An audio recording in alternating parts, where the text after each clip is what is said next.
El Tricel ya ratificó a los 155 miembros de la Convención Constitucional y mientras tanto, mientras todavía no llega la primera sesión de la convención, nosotros aquí en EMOL seguimos tratando de conocer a la mayor cantidad de los convencionales posible. En esta oportunidad nos acompaña Lorena Céspedes, ella es la convencional electa del Distrito 23, fue por la lista Independientes por la nueva Constitución. Lorena, ¿cómo está? Muchas gracias por acompañarnos.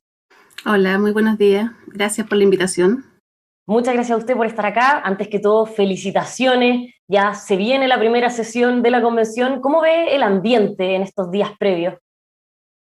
Yo creo que a pesar de las polémicas o conversaciones que han salido, creo que el ambiente es muy positivo porque hay una disposición real de participar con todo el ánimo por construir una excelente constitución para nuestro país y por lo tanto están las puertas abiertas al diálogo, al trabajo en equipo, así es que yo por lo menos estoy optimista.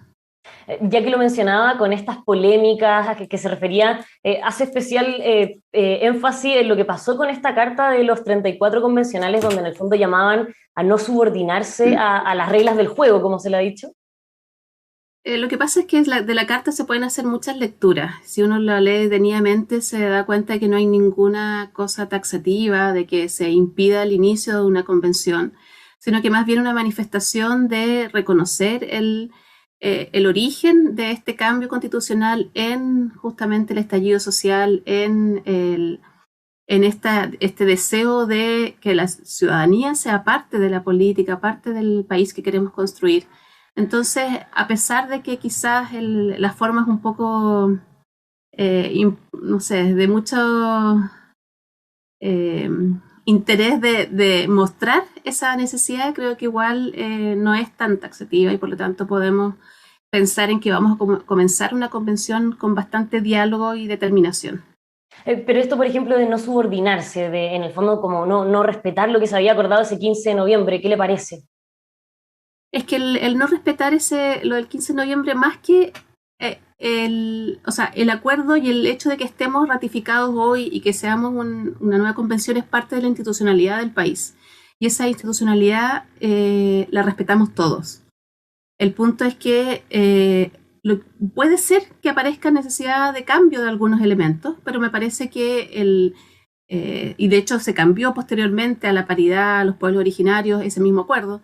Entonces creo que el que se defina que no se va a establecer completamente lo que ahí se acordó, yo creo que no es tan así. O sea, ya estamos instalados en una nueva convención y eventualmente si se requiere hacer algún cambio se va a tener que hacer, pero primero tenemos que dialogar y ver qué es lo que es mejor para nuestro país, para la convención y para el trabajo para el cual estamos enfocados. Ese es nuestro trabajo, construir la nueva constitución.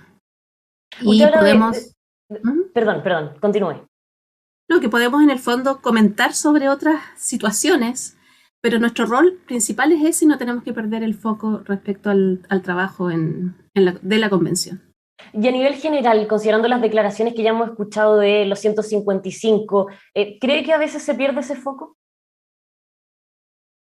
Creo que se pierde en el sentido de que hay hay mucho ánimo, hay muchas energías, hay mucha gente que está detrás de nosotros, en que se ha visto sobrellevada por muchos años de diferencias, de segregación, de inequidades, y ese, esa voz no podemos dejar de escucharla. Y por lo tanto, a veces, claro, aparecen comunicados o opiniones que se alejan un poco de nuestro rol. Incluso hay muchas veces que se comentan más las leyes que lo que va a ser la convención, pero es parte de esa necesidad de expresar lo que quiere la ciudadanía y yo creo que en ese sentido es válido, es razonable el permitir esa expresión, pero mientras tengamos claro que el diálogo tiene que producirse y ese diálogo va a aparecer desde las diferencias de los distintos convencionales. De hecho, qué mejor que haya una riqueza tan variada y que finalmente podamos ponernos de acuerdo en qué es lo que queremos para nuestro país. Bueno, de hecho, el día de ayer el convencional Renato Garín, el exdiputado, escribía a través de su cuenta de Twitter que con otros constituyentes él quiere hacer una especie de pacto, como de autoimponerse la tarea de dialogar antes que todo, que no todo sea blanco y negro. ¿Qué le parece? O sea, me parece importantísimo. Yo también abogo por el diálogo por sobre todo. Y a veces los chilenos yo creo que tenemos esa cosa de que mantener diferencias de opinión a veces es como discutir o entrar en pelea o en guerra. Pero en realidad esas diferencias de opinión muchas veces pueden llevar a muy buenos resultados si es que se logra dialogar. Y justamente yo a lo largo de mi carrera profesional he trabajado mucho en el ámbito del trabajo en equipo, de justamente producir ese uno más uno igual tres, y eso es lo que tenemos que hacer frente a las diferencias que aparezcan. ¿Y cree que es necesario hacer este tipo de iniciativas, como decía el exdiputado, de un pacto en el fondo, autoimponerse el dialogar? ¿Hay que hacer algo así? O sea, yo creo que la gran mayoría de los convencionales venimos con la disposición de dialogar, entonces creo que casi no es necesario. Eh, Me parece que la mayoría sí tiene un interés real de hacer cambios. Muchos de nosotros, yo me incluyo, no estuvimos metidos en política y nos metimos en esto solamente por el interés real de hacer esos cambios. Entonces, eh, creo que casi no va a ser necesario. O sea, el diálogo y el interés de dialogar va a estar de la mayoría de los constituyentes. Y ya hablando de esos cambios reales, de los cambios que usted quiere generar a través de esta nueva constitución, ¿cuáles son los ejes o los temas que más le interesa que se aborden? Bueno, mi bandera de lucha o de trabajo en estos últimos, de todos mis años de profesional, ha sido la educación. Creo que la educación hay que cambiar la perspectiva de cómo se ve el principio de la educación como un derecho garantizado, pero fuera de la lógica del mercado en la cual está actualmente. Y ese derecho a la educación en pos de un desarrollo integral de cada individuo, pero también de un desarrollo integral de nuestra sociedad como pilar base de la sociedad. Entonces, en el ámbito de los derechos sociales, creo que es uno de los temas que más me interesa, pero claro, también hay otros, el desarrollo de la ciencia, la tecnología como motores del país, el cuidado del medio ambiente y así. Al final uno se da cuenta que son como puros engranajes que están relacionados unos con otros y permiten el desarrollo justamente de nuestro país. Y por ejemplo, en el tema del desarrollo de la ciencia, ¿cómo se plasma esto en una constitución? Pensando justamente en lo que usted decía antes, de que algunos hablan mucho en temas más precisos, como de leyes, de la bajada de estos grandes enunciados de la nueva constitución.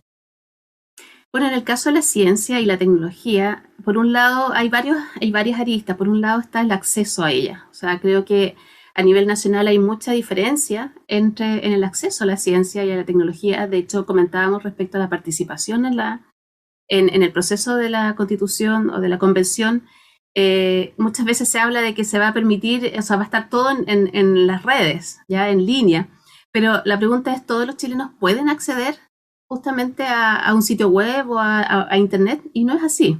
Entonces, por un lado está ese acceso a la ciencia y a la tecnología, el derecho de los niños de desarrollar habilidades científicas y que tienen que ver también con otros elementos, creatividad, resolución de problemas, eh, y además una política de país que permita que no solamente nos desarrollemos a nivel extractivo, sino que también de producir ciencia y tecnología en nuestro país, ya que contamos con los conocimientos, con los profesionales.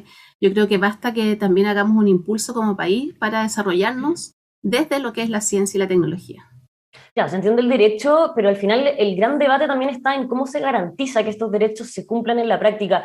Para usted, ¿la convención debería ser más habilitadora en el sentido de abordar estos grandes enunciados y que al final sea el gobierno de turno el que haga las bajadas correspondientes, o más programática, pensando en que también se aborde la bajada de cada uno de los temas? En general, creo que debiese ser un poco más general la Constitución por las experiencias que hemos estudiado, que hemos visto de otros países. El exceso de detalle en esta Constitución no siempre lleva a buen puerto, pero sí tienen que estar esbozadas las bases de hacia dónde queremos que vaya esa garantía de los derechos. Por lo tanto, va a ser muy delicado el tema de la redacción. Yo creo que ahí, bueno, yo no soy abogado, así es que no tengo esa expertise, pero ahí con nuestros asesores o los convencionales abogados, ver eh, cómo tiene que quedar exactamente para que el camino en el cambio de las leyes apunte a lo que todos queremos.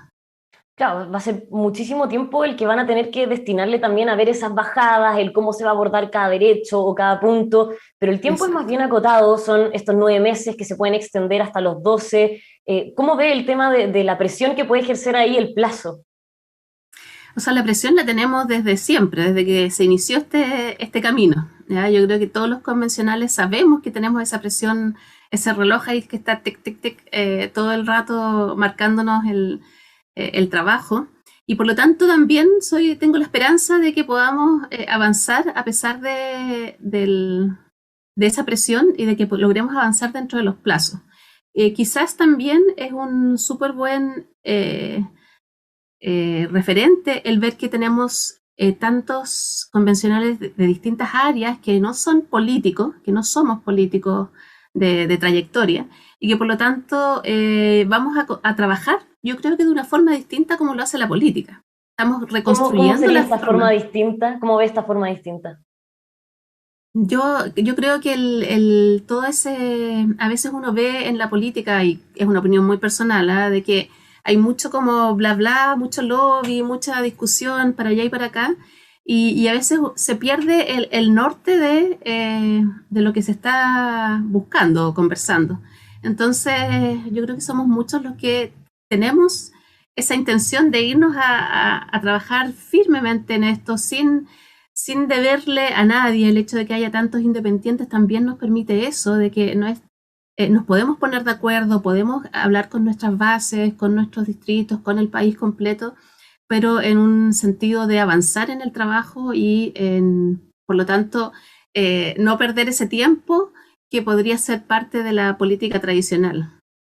Pensando en el tiempo que no hay que perder, la primera gran misión que van a tener va a ser redactar el reglamento. ¿Cuánto tiempo ve que puede quitar eso? Bueno, no lo sabemos. Obviamente yo creo que nadie lo sabe, pero todos tenemos la intención de que sea el menor tiempo posible, porque eso tenemos que dejar el mayor tiempo posible para lo verdaderamente sustancial que son los contenidos de la Constitución. Entonces yo esperaría que no tomara más de 2 meses, ojalá menos, eh, y por eso la mayoría estamos ya en discusiones, en conversación, en pensarnos cómo es el reglamento que queremos, cosa de poder empezar a unar ideas lo más pronto posible.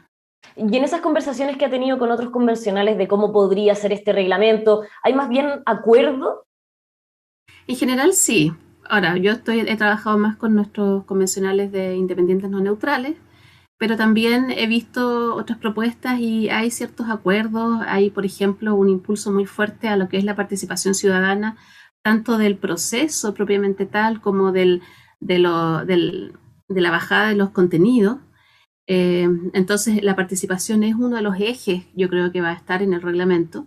Y, eh, y bueno, ahí tenemos que ir viendo de a poco, todavía nos quedan un par de semanas para seguir conversando, todavía no tenemos nada acabado, pero de a poco vamos a ir trabajando en el número de comisiones, en cómo se va a organizar. Hay, hay hartos detalles que definir, pero que estimo que no nos demoremos tanto. Sí, todo ha sido una especie como de misión contra el tiempo. Pero, Lorena, Sí. usted hablaba de la participación ciudadana. ¿Qué mecanismos ve ahí que se podrían aplicar pensando en que, claro, uno habla con muchos de los 155 y hay bastante consenso de que se debería estar constantemente sociabilizando lo que se discuta dentro de la convención con otros grupos fuera de ella? Exacto, porque yo creo que en este hito histórico la ciudadanía quiere participar y debe participar. Si esto nosotros fuimos elegidos como representantes, pero eso no significa que no que pase quizás lo que pasa mucho con los diputados y senadores que son electos y como que desaparecen de la región y del contacto con la ciudadanía. Entonces es muy importante que esa participación se realice. Yo por lo menos dentro del foco de la participación hay dos temas que me parecen relevantes para mí. Tiene que ver con la participación de los niños, niñas y jóvenes, ¿ya? Que haya algún tipo de participación de parte de ellos. Y por otro lado, el que esa participación vaya acompañado de una especie de educación cívica. Nuestro país también necesita fortalecerse en lo que es la educación cívica y qué mejor que mediante este proceso también aportar a eso. Entonces, esos son como dos pequeños ámbitos dentro de lo que es la participación que por lo menos a mí me gustaría profundizar. Y ¿Y bueno, hay muchas instancias. Eso, ¿qué mecanismos concretos le ve mejor para incluir esta participación ciudadana? Algunos hablan de cabildo, otros de plebiscito. ¿Cuál le gusta a usted? A mí me gusta la idea de los cabildos, pero cabildos activos y con la retroalimentación y el flujo de información real entre la convención y estos cabildos que se formen. Creo que se tiene que generar así un flujo, una carretera para los dos lados. Entonces, y que esas opiniones de la gente puedan ser incidentes, puedan afectar la discusión y el trabajo que podamos hacer en la convención. ¿Y cree que este tipo de mecanismos tendrían un real éxito pensando en los niveles de participación que estamos viendo en las elecciones? Por ejemplo, el fin de semana tuvimos esta segunda vuelta de gobernadores y la participación nacional no llegó ni siquiera al 20%. Entonces, claro, uno piensa en que estaría bien aplicar estos mecanismos dentro de la convención para sociabilizar para afuera, pero ¿qué pasa o cómo se hace para que la gente realmente participe? Bueno, claro, es complejo, por eso es que yo pongo el elemento de la educación cívica, o sea, es parte del proceso que tenemos que hacer, porque también muchas veces aparece un comunicado, como por ejemplo la ratificación que salió hoy día del Tricel, y tú lo ves y cualquier persona no va a leer eso, son muchas páginas y cualquier persona no va a entender tampoco todo lo que sale ahí. Entonces, y eso también pasa por generar puentes entre esa información que se emane y cómo le llega a las personas, cosa de que para las personas empieza a ser más atractivo la comprensión, el participar. Hay muchos grupos minoritarios que tienen dificultades en la participación porque desconocen, porque no tienen acceso, como te decía, a Internet.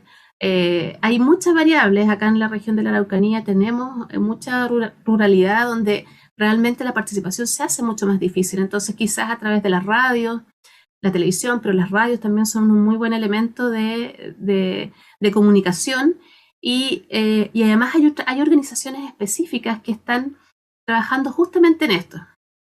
Como por ejemplo, ahora nos toca participar y otras que quieren centrarse en apoyar la participación de distintos grupos a lo largo de todo Chile. ¿Y eso debería quedar determinado en el reglamento entonces, estas formas en las que se podría generar esta mayor educación cívica y también participación? Yo creo que algunas cosas van a quedar en el reglamento y otras son parte del trabajo que cada constituyente está haciendo con su equipo en el mismo distrito y en la misma región de donde somos. Entonces yo creo que va a haber de las dos cosas, un trabajo más personalizado del grupo del equipo de los constituyentes y algo que esté en el reglamento. Lorena, para conocerla un poco más, usted ha insistido harto de que no venía del mundo de la política, al contrario, es profesora de física, pero también ha sido reconocida como una de las 100 mujeres más influyentes o más importantes de la región, nominada al conocido como Nobel de la Enseñanza. ¿Cómo pasó de esta carrera pedagógica más ligada a la ciencia a querer ser parte de este desafío tan grande que es redactar una nueva constitución? Bueno, llevo 21 años trabajando en educación y trabajando en distintos ámbitos, en un medio más bien particular, en situaciones municipales, rural, urbano, me he ido encontrando con distintas realidades y eso ha hecho que mi sensibilidad por lo que ocurre en cuanto a la segregación en educación, en cuanto a las inequidades y un montón de otras cosas que tienen que ver con el día a día de las personas, me permitieran a lo largo de todos estos años justamente meterme en situaciones, porque lo voy a mencionar así, como situaciones donde uno empieza a luchar por ciertos derechos, por ciertos cambios en el funcionamiento social. Entonces, esa inquietud de realizar cambios, especialmente asociado a la educación, me motivó a estar aquí, a dar ese paso, a decir, bueno, uno siempre está tratando de hacer las cosas desde atrás, desde grupos más pequeños, y quizás podía existir la opción de hacerlo de una forma mucho más profunda. Me pidieron que fuera candidata y por lo tanto acepté y bueno, aquí estoy metida en este tremendo desafío, asumiéndolo con mucha responsabilidad, pero también con harto entusiasmo. Quiero ya pronto dejar mi trabajo mi trabajo actual para enfocarme 100% en esta tarea. O sea, no va a estar haciendo clases mientras dure la convención. No, o a lo más algo muy poco, algunas cosas pequeñas, pero prácticamente nada. Lorena, muchísimas gracias por habernos acompañado hoy día. Gracias a ti, Patricia. Gracias a ustedes que permiten que podamos contactarnos con la ciudadanía, con la población y que nos puedan ir conociendo de a poco. Así es, llevamos ya varios convencionales y antes de las elecciones habíamos hecho hartos paneles también, así que nada, a todos los que nos están mirando, como siempre, la invitación es a que sigan conociendo a los convencionales aquí en EMOL y por supuesto informándose de este proceso y todo lo que nos toca vivir.